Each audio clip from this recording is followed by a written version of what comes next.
In corsia 1 parte Samuele Spadetto, Zeus Lab Montebelluna, alla 2 Tommaso Petruzzi con Gils, alla 3 Nicolò Tocco, Silaura Vicuna, alla 4 Massimo Chiarioni, Idros, alla 5 Isacco Danieli, Montebelluna Nuoto, alla 6 Andrea Polora, Rinantes Venezia, 7 Nicolas Bottoli, Centro Nuoto Le Bandie, in 8 Simone Silveri, Team Veneto.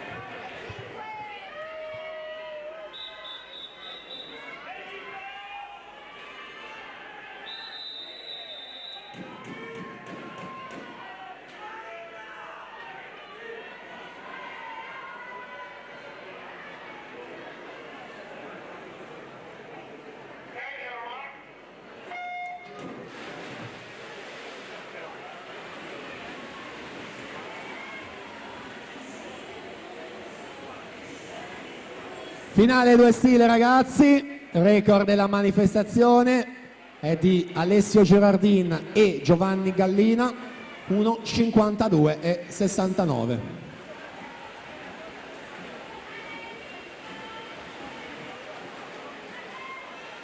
(25,83) Massimo Chiarioni, vantaggio su Tommaso Petruzzi, 26,71. Chiarioni, già l'abbiamo ricordato, 2 medaglie d'oro a Riccione, 100 e 200 stile libero, classe 2004, quindi terzo ultimo anno della categoria ragazzi.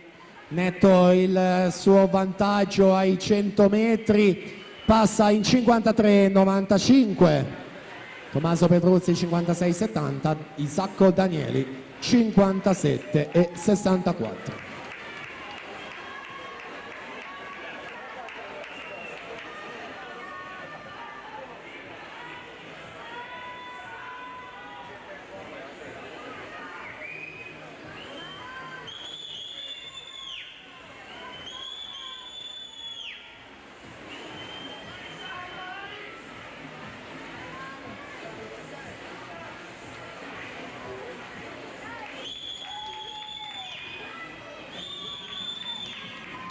(28,97) i terzi 50 metri, ultima vasca Massimo Chiarioni, record 1,52 e 69, 1,52 e 36, quindi record della manifestazione.